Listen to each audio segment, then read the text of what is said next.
quickly. So yeah, as I have mentioned in some previous recent streams, my ring light broke down, and wow, my lighting today is special. So I will be blue today, apparently. But I did order a new one, and it's supposed to come in later this week, so I should have it in time for my Friday streams. I still have not decided what I'm streaming on Friday afternoon, but TBD. Anyway, so we shall be continuing with Waltz's route from chapter 6 today.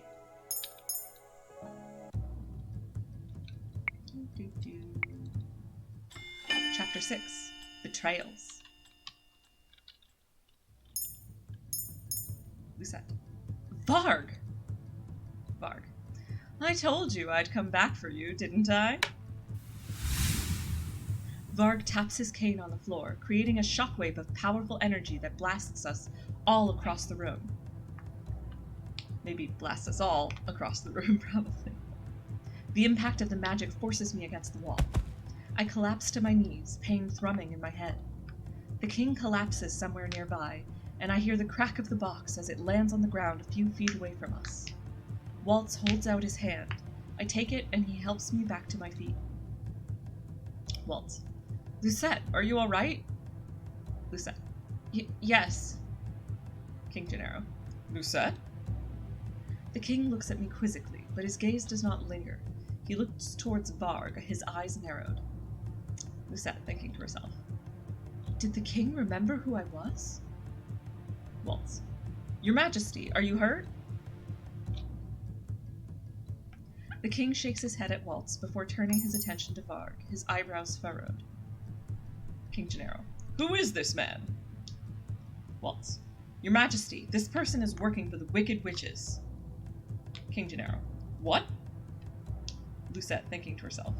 Wait, what happened to Jurian and Garland? They were just outside the door.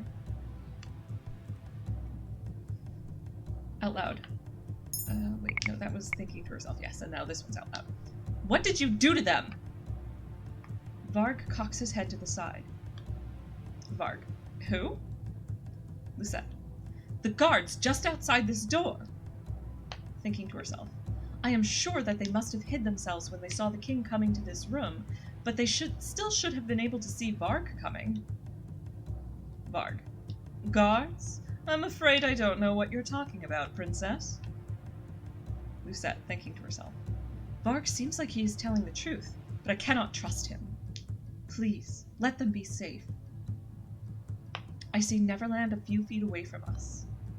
Lucette, thinking to herself. I can try to grab it, but Varg will probably thwart my attempt with magic. I have to wait for an opening. Waltz. I'll distract him. While I do that, the both of you need to run. Lucette. What? I eye Varg. He looks at the three of us with his lips slightly quirked, as if he is amused. Waltz. This isn't the time to argue with me, Lucette. Let's see. Alright, now I guess for the choice I decide if it is the time to argue with him. I want to stay with him, so we'll see how that goes. Lucette. No. Waltz. Lucette. Lucette. We must prioritize the king's safety. I will help you. Thinking to herself. I do not know how, but I must do something. Waltz. But... Lucette. We are in this together, Waltz. I am not going to run away while you sacrifice yourself for us. Waltz's disapproval is clearly written on his face, but he eventually sighs out, seeming to let it go. Yes, correct choice. Waltz. You're too stubborn for your own good. Lucette. So I've been told. I turn to the king and place a hand on his shoulder. Lucette. Your Majesty, leave this to us. You have to escape somewhere safe. Thinking to herself. This does not involve the king. It is me that Varg wants, after all. The king shakes his head as he removes my hand from his shoulder. He stands up and moves in front of us before pulling his sword from his sheath. Waltz. Your Majesty! King Gennaro. What kind of king would I be if I stood back and allowed two children to protect me? Varg looks amused by our conversation. Varg. You know that I'm not letting you get away this time, Princess. It doesn't matter who stands in my way. Lucette. Father, his cane is enchanted. You cannot hold him with just a blade. King Gennaro. Father? Lucette. I am at a loss for words. It has been a long time since I called him that. Much to my surprise, the king's lips pull into a soft smile. King Gennaro. You said that at the gates that one day, when you were seeking an audience with me. I have not been able to forget that day. Before I can say anything in return, a familiarly smooth voice breaks the ensuing silence. Voice. Oh, I wonder where all these voices are coming from. I'm guessing it's, yes, myth. So, I wonder where all these voices are coming from. A familiar man steps into the doorway. He inspects everyone in the room quietly. King Gennaro. Mithros! Mithros. Your Majesty? King Gennaro. Quickly, summon the knights! We have an intruder in the palace! He gestures at Varg, who looks unperturbed. Mithros. An intruder, you say? Sir Mithros turns to Varg. At first his expression is impassive, but then slowly his lips begin to edge into a sly smile. Mithros. You're such a ruffian, Varg. Look at all of this property damage. I can only gape at Sir Mithros in shock. Lucette, thinking to herself. If he knows Varg, then he is most certainly affiliated with the witches. King Gennaro. You know this man? Explain yourself, Mithros. Oh, King Gennaro, you're such a bad judge of character. Such a bad judge of character.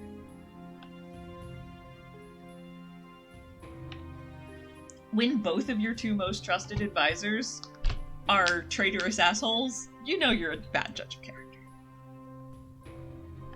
We are all thrown off guard by Sir Mithros' laughing. Soon his laugh becomes a mad cackle.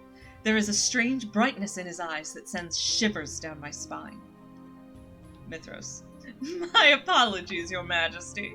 I am just amused at my servant's atrocious behavior. At ease, Varg.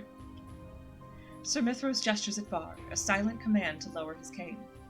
Varg obeys him before moving to a corner of the room and leaning against the wall with disinterest. Mithros. Don't worry, Your Majesty. You're not the one we're after. King Gennaro. What? Sir Mithros turns his sly smile on me, and I instinctively take a step back. Mithros. The princess is the lady we need to escort. King Gennaro. Escort? Princess? This girl is a princess? Mithros. That is correct. It is a shame you can't remember your own daughter, even though she stands right in front of you. King Gennaro. Enough with your vagueness. Explain yourself. The king's grip on the hilt of his sword tightens. Mithros. I am not obliged to explain everything to you. Try thinking on your own for a change, Your Majesty. King Gennaro. Mithros! Sir Mithros ignores the king's outburst and turns his attention to Waltz. He visibly stiffens, and his sly smile contorts into a grimace. Mithros. And look who we have here. I see that the traitor has returned to the palace.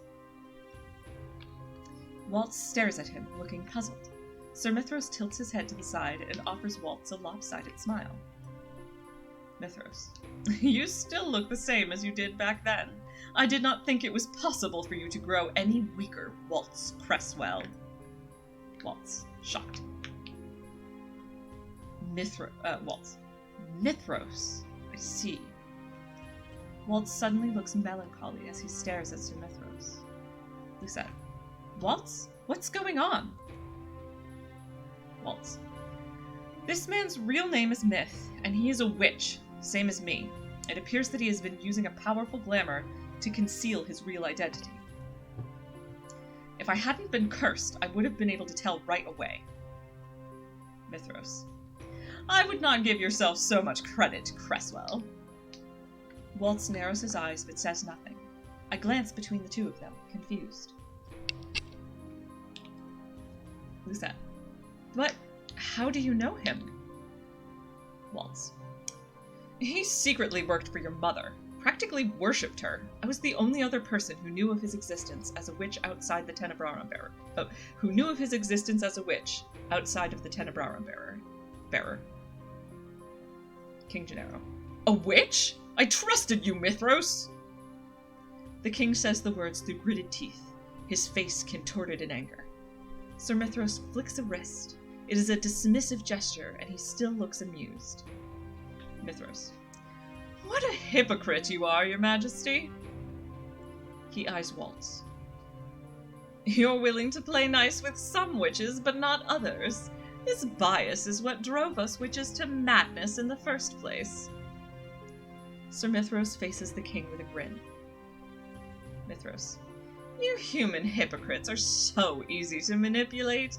It is pathetic. King Gennaro. Mithros! The king charges towards Sir Mithros with his sword held high. Waltz. Your Majesty, don't! The king's sword never touches Sir Mithros. Sir Mithros only has to hold out his hand, and suddenly an invisible force pushes the king back. He crashes into one of my shelves, knocking down my dolls. Lucette. Your Majesty! I quickly run to his side and help him up. Thankfully, he does not seem to have any major wounds. Lucette. To think that there was a witch working in the palace the whole time. Thinking to herself. And not the good kind of witch either. King Gennaro. I was too careless! Mithros. Rejoice, your majesty. I still have more surprises for you. King Gennaro. I will never forgive this betrayal, Mithros! That's cute. Okay, I'm sorry, I just need to comment. That's cute, King Gennaro. I don't think Mithros cares if you forgive him or not. Mithros. Betrayal? I'm afraid you've been played for a fool this entire time, your majesty. My loyalty has always been reserved for Lady Hildir and no one else. Waltz. Myth, I can't imagine what you would hope to gain from all of this. Hildir is long gone. Sir Mithros' eyes flash as he turns a severe glare on Waltz. His voice is seething with venom when he speaks. Mithros. Had it not been for you, traitor, she would still be here. Lucette, thinking to herself. The king mentioned Waltz's betrayal. Sir Mithros called him a traitor. What exactly did Waltz do? Sir Mithros beckons me forward with a gesture of his hand. Mithros. Now, if you please, princess, come with us if you don't want them to get hurt. Waltz immediately stands in front of me. Waltz. I won't let you take her! Mithros. In your current form, you don't stand a chance. I will make certain that you never break your curse, Waltz. Waltz. This whole thing was a setup, a trap. Lucette. I am sorry, Waltz. This is my fault. Waltz. No, it was mine. The reason we came was to break my curse. My eyes once again flit to the box on the floor. Neverland is just a few steps away from me. Lucette, thinking to herself. Neverland! Waltz's eyes follow mine to the box. He leans back and whispers to me. Waltz. You have to get the box and break my curse. I feel for the key inside my pocket. If Waltz... Lucette, thinking to herself. If Waltz's true magic is indeed sealed in that box, then releasing it might give us a chance at victory. And Mithros and Varg do not seem to have caught on to the fact that the object that will break Waltz's curse is right at their feet. Lucette. Okay. I'm trying to remember, but I don't totally remember. I remember they could find one but not the other. It was the key or the box, and they couldn't find the other. And now they have both, and I don't remember how they have both. Did Varg bring it? It doesn't matter. Either way, they laid a trap and took away part of the thing, probably. No, wait. Wasn't it Gennaro had the box? Yes, Gennaro had the box. and was about to give it to them, and I was like, please open it immediately, and they did not do that. The king moves to stand beside Waltz and draws his sword again, his body a shield. Waltz. Your Majesty! King Gennaro. I will not let you take this girl. You will have to go through me first. Uh-oh. Uh-oh. I was hoping that maybe this route would have less character death than the previous route. But Fritz's route was real bad for the character death, so I'm not ruling it out. Therefore, I don't have total faith that Gennaro will survive this confrontation, but one can hope. Lucette. You can't do this! King Gennaro. Lucette. I've always loved that name. I thought if I ever had a daughter, I would give her that name. Lucette. Shocked. King Gennaro. Magic makes even the impossible possible. You must truly be my daughter, yes? Tears start to blur my vision. Mithras. Oh, how disgustingly touching. It seems as if I will just have to deal with you first. Lucette. No! I rush towards the box at the same moment Mithras casts his spell. Varg lunges toward me, his hands reaching for me. But he is too late. By the time he grabs me, I have already inserted the key into Neverland.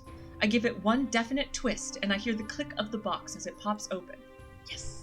Sorry. I'm very excited. I was hoping that we wouldn't have to wait, like, the entirety of Waltz's route before he got to be adult mode.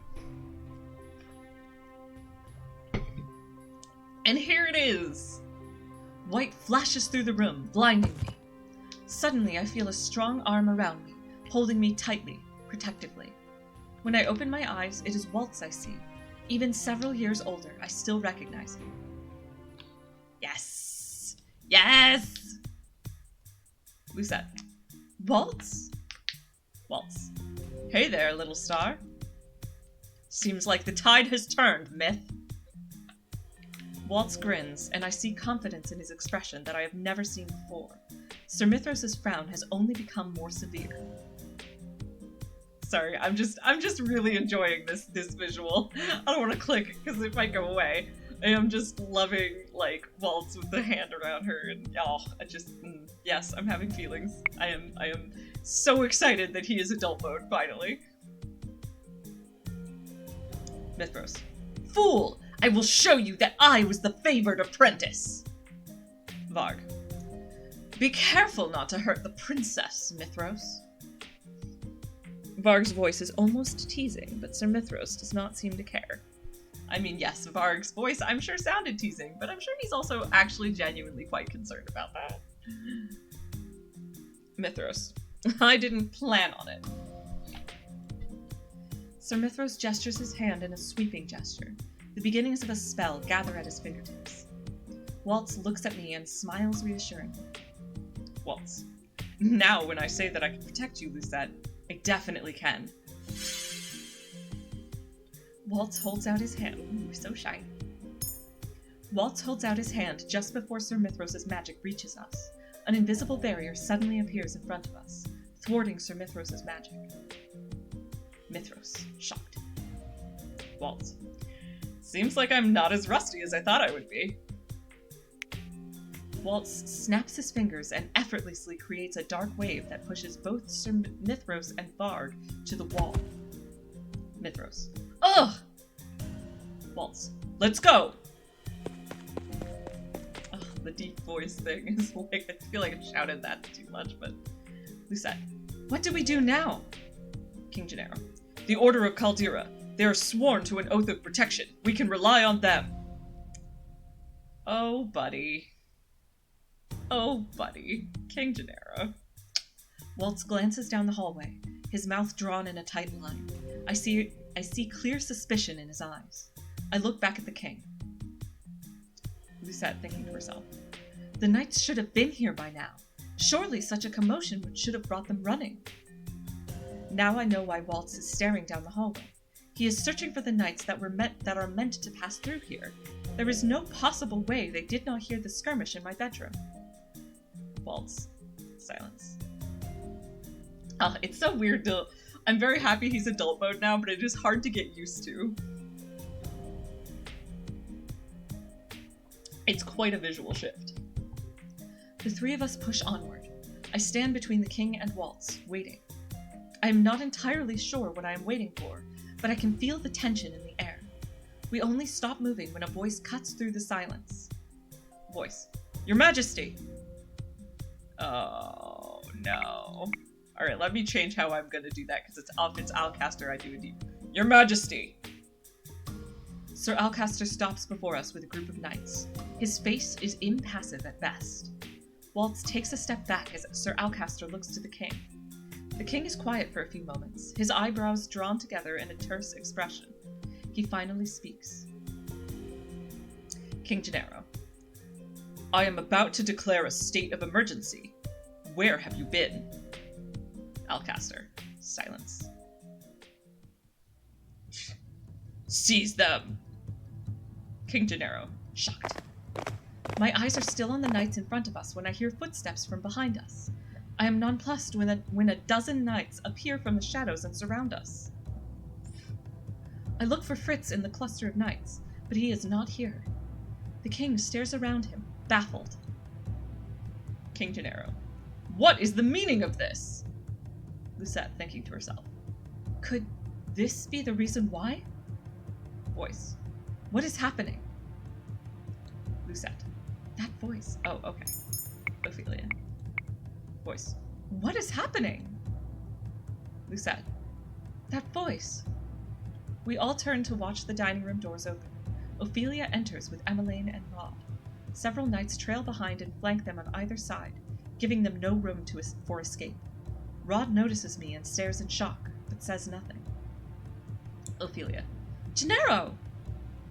The moment she sees the king, she calls his name and attempts to run towards him. The knights only need to raise their swords and block her path to stop her.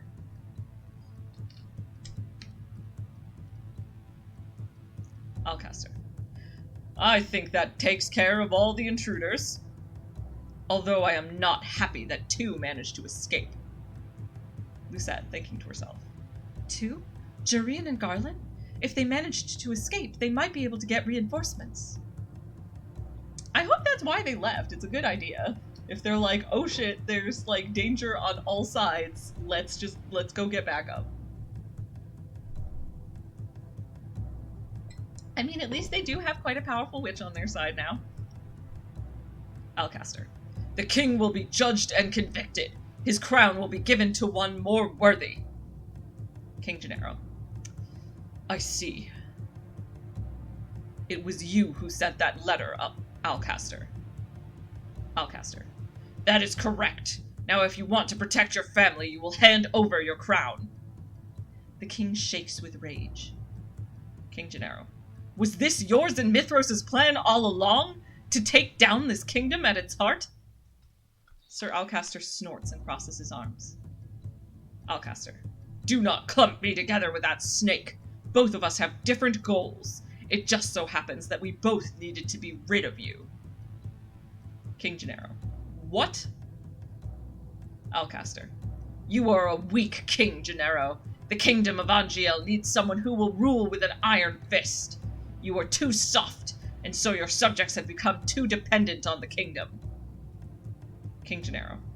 And how do you propose I run my kingdom? Alcaster. By instilling fear. King Gennaro. There is no place for fear in this kingdom. It is a ruler's obligation to assuage the fears of his people. Lucette. I cannot believe that you would do this, Sir Alcaster. Alcaster looks at me with disinterest. Alcaster. Lucette, correct? I have no business with you, but I suppose Mithros does. Lucette, shocked, thinking to herself. We have been backed into a corner.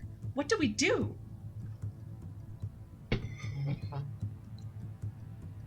I feel for my pocket, my hand touching the smooth surface of a vial. I can still remember the potion that Parfait gave me before we left.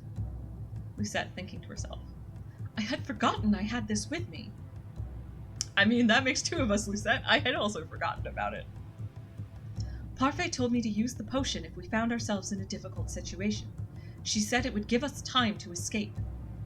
Lucette, thinking to herself. She did not even tell me what it does. I glance at Waltz, who is eyeing the knights quietly. Lucette, thinking to herself. But it is also possible that Waltz would be able to do something about this situation with his magic. I'm kind of torn. On the one hand, ask Waltz to use his magic because then it's relying on him, and that's maybe good, I don't know. On the other hand, Parfait's potion sounds really useful. It's really hard to call which one is the right choice here. I'll try Parfait's potion, I want to see what it does. I reach into my pocket and slip the vial out. I open my fingers just long enough for Waltz to see it. He gives me a subtle nod before turning his attention to Sir Alcaster, who is still speaking with the king. Lucette. I will make you regret your actions, Sir Alcaster. I throw the vial to the floor. The moment it shatters, a blinding white light envelops the room, forcing my eyes to close. Waltz grabs my hand and pulls me away. Alcaster. Don't let them escape! I hear a few grunts from the knights as Waltz begins to barrel his way through them. Waltz leads me into the throne room. We have all somehow made it out. Rod stands in between Ophelia and Emily.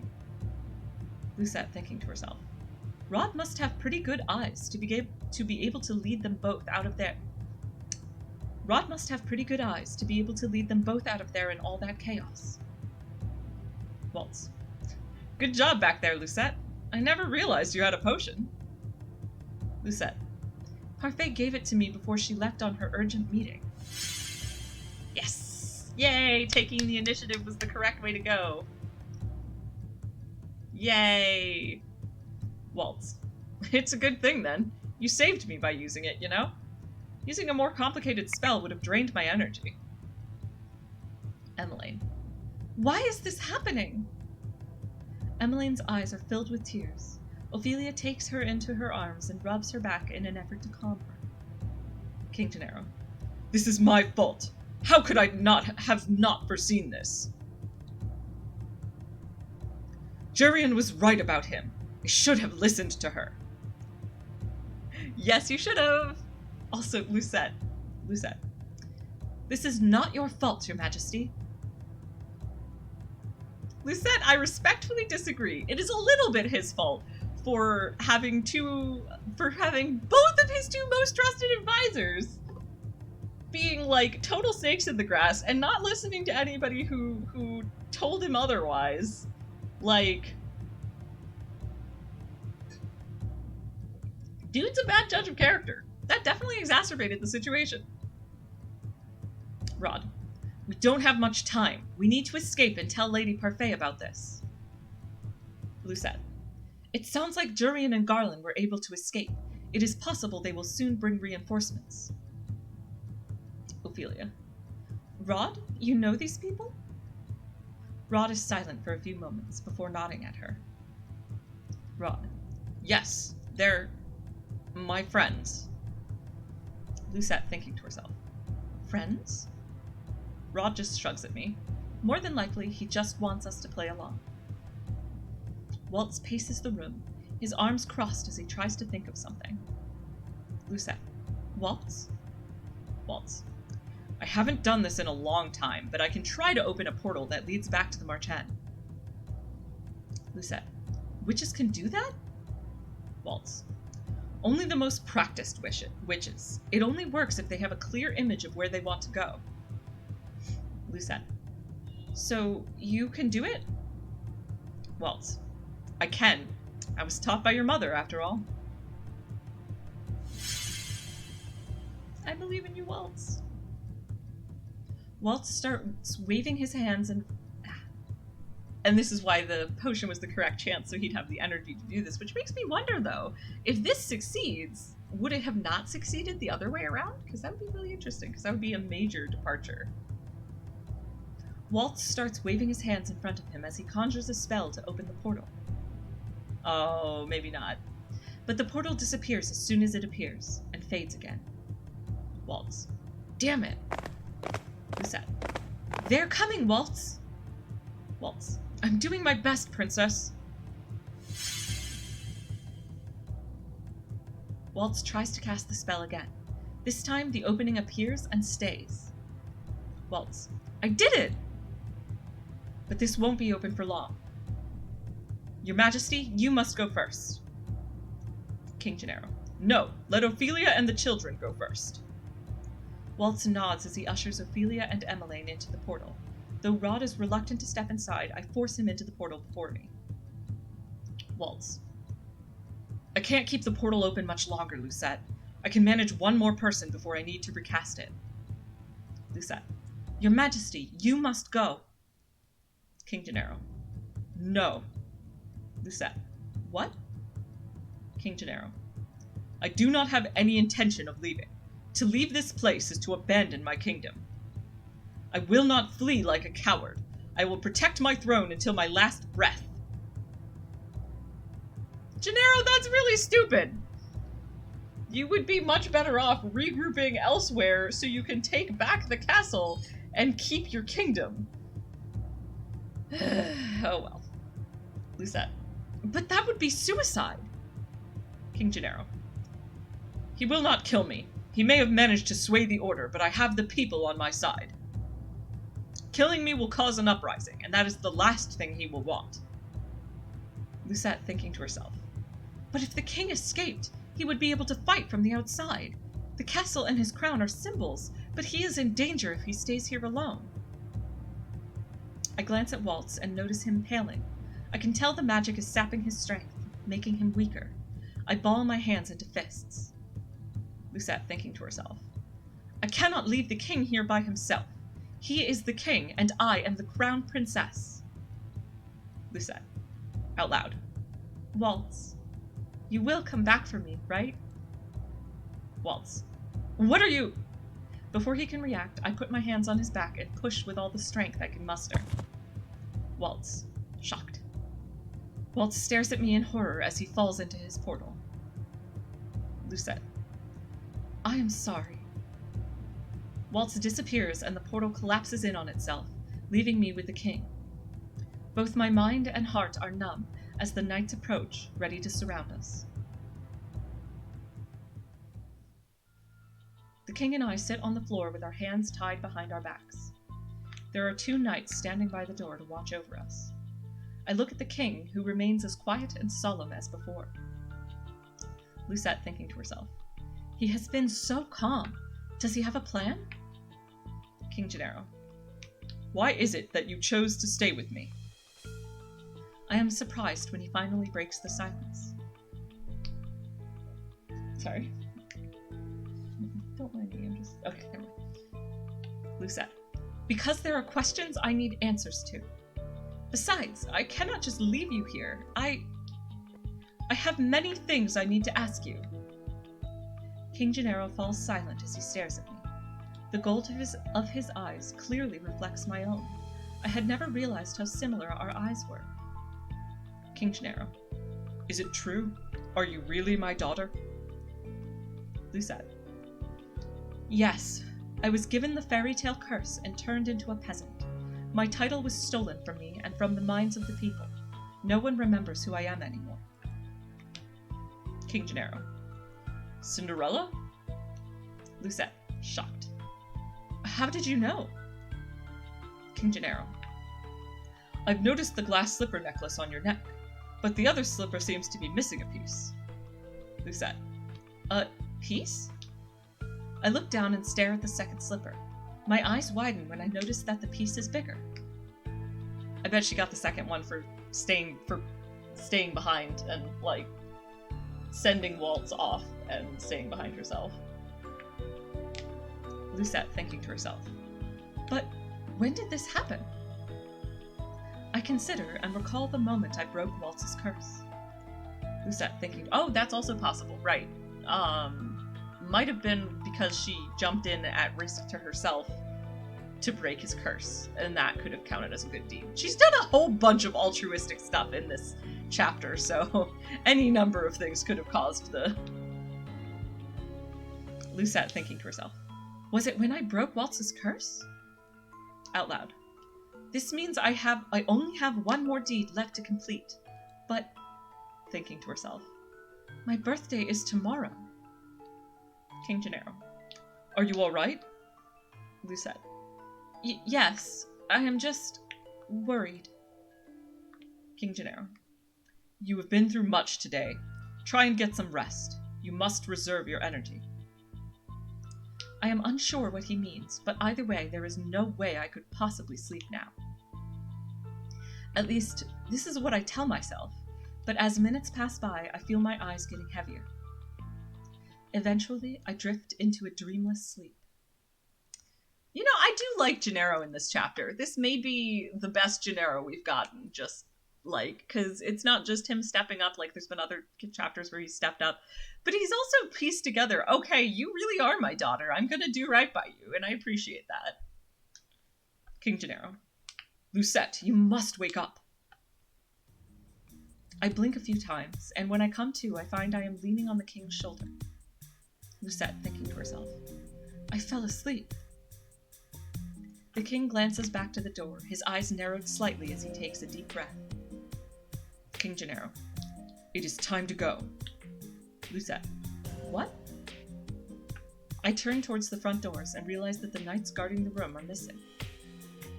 King Gennaro. They will be back soon. We must hurry.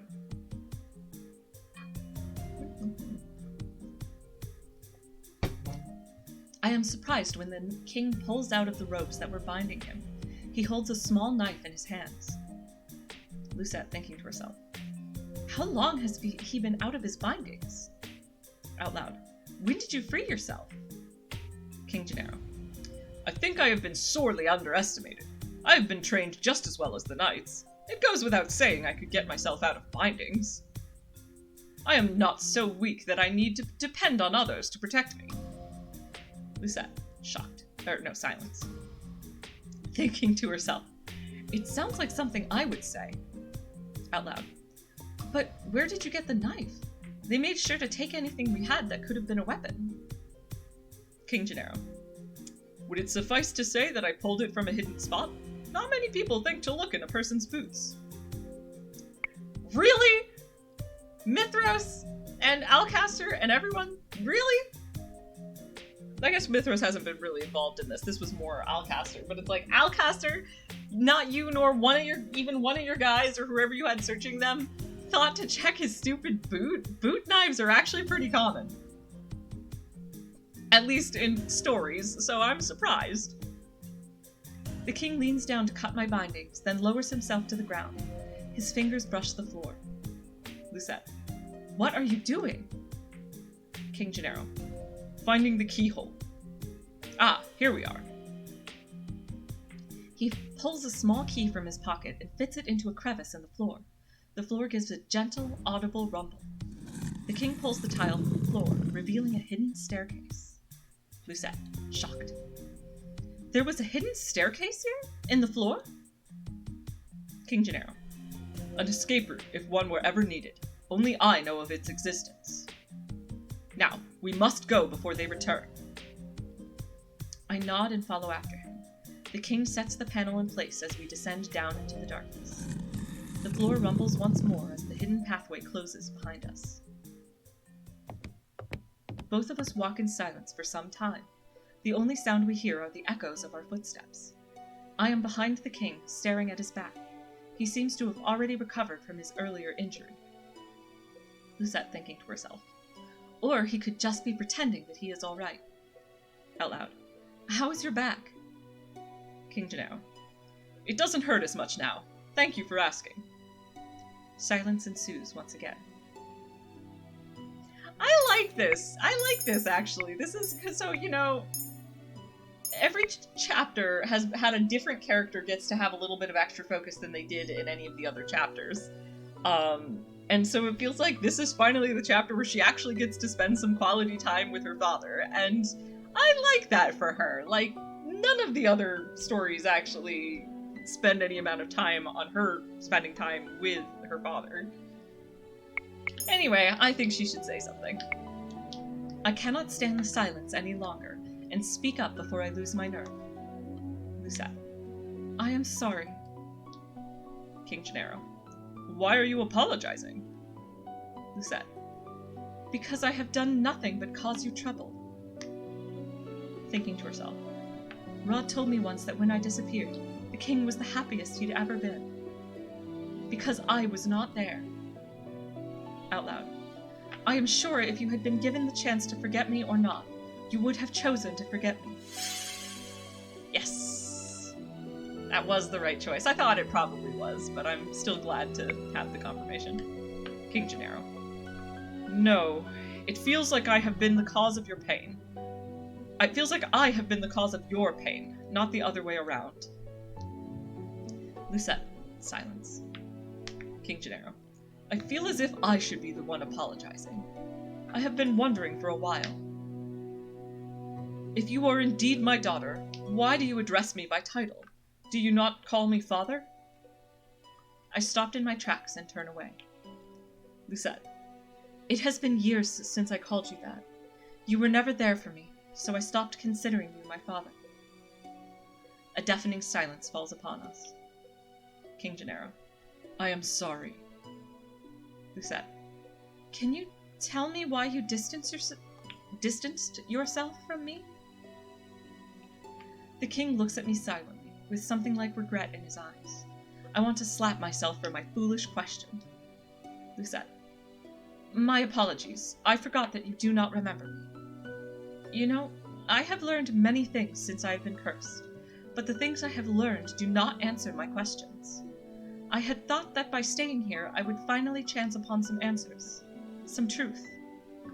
I have always thought that only Mother loved me because you were never there for me. King Gennaro. I am sorry I cannot give you the answers you seek.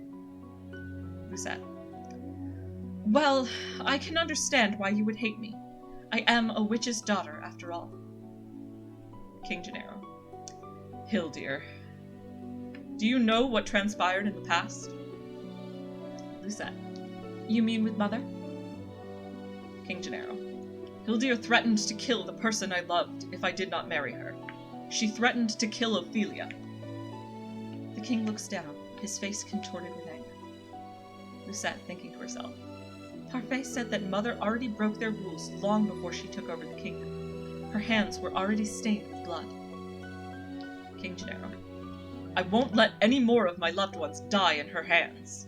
I had no choice back then. I married her because I refused to let her hurt Ophelia. I hated that woman for ruining my life and my kingdom. Lucette. I know. King Gennaro. Silence. I recall when he thanked Waltz for saving the kingdom. Lucette. Can you tell me who Waltz is? King Gennaro. Waltz? He was Hildir's apprentice. He was powerful, considered the second strongest among the witches. Lucette. Really? King Gennaro. He was a child prodigy. That is why Hildir ordered his family killed when they refused to give him to her. Waltz didn't find out about that until much later. Lucette, thinking to herself. Mother killed Waltz's family? I cannot believe this. Just how many lives did she take? King Gennaro. When he did find out, he betrayed Hildir. He divulged her plans to the fairies and helped them defeat her. I gave him a copy of the key to the secret tunnels, so that he could deliver it to the Lucis bearer. Oh! I'm sorry. We've just been aware since, okay, so each route is 10 chapters, plus the prologue, so 11 to 22 to 33 to 44... So yeah, it's been upwards of 50 chapters, and only just now have we learned why and how Parfait has a key to the secret tunnels. Like, I know this is the final route, so, and like, the true route, so it's got the most information, but it's just, you know, the little things sometimes are just like, oh, that's why that thing has been true since the beginning of the game. Lucette. Shocked, thinking to herself, so that is how Parfait got the copy of the key. King Gennaro. Then Hildir cursed him for betraying her. I do not know how you two know each other, but it is fairly obvious to me that he is loyal to you and cares about you. He was the type of person that expressed that loyalty plainly, so I can tell. he says, because he is a known poor judge of character, so clearly if Waltz had not been doing it so obviously, he might not have noticed. I'm sorry, I'm sure he didn't mean that about himself, but that's just how I've chosen to interpret it. I do not know why the king decided to comment on such a thing, but my cheeks are suddenly warm. King Gennaro. You care for him. Lucette. Silence. Thinking to herself. Do I? King Gennaro. He is a good man. Lucette. Thinking to herself. How did we even get to this conversation?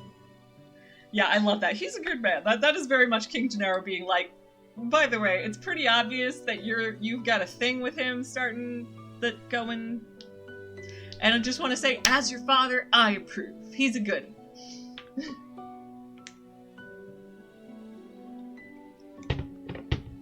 The two of us are still walking when the king suddenly stops and I nearly bump into him. King Gennaro.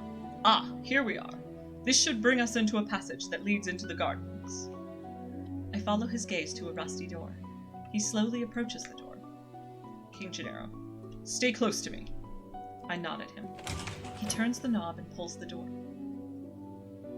King Gennaro. Shocked. Lucette. That's... The king and I can only gape at the sight in front of us. It is the last thing we expected to see behind the door. Lucette. Mother? Oh, whoops. Sorry, I clicked off of it by accident. Chapter 7 will be next time. At least she's finding out about her mother in suspended animation in a much better way. She is far better.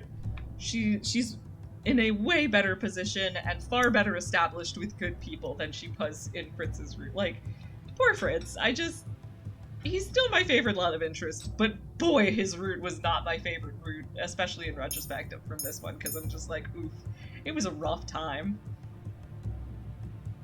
But anyway, this route, however, has been very exciting. So, alright, so that one was pretty short and sweet, but we will pick it up again next Monday. Same time next week. So, and I will be back later this week on Friday to stream something TBD. And hope to see some folks around later.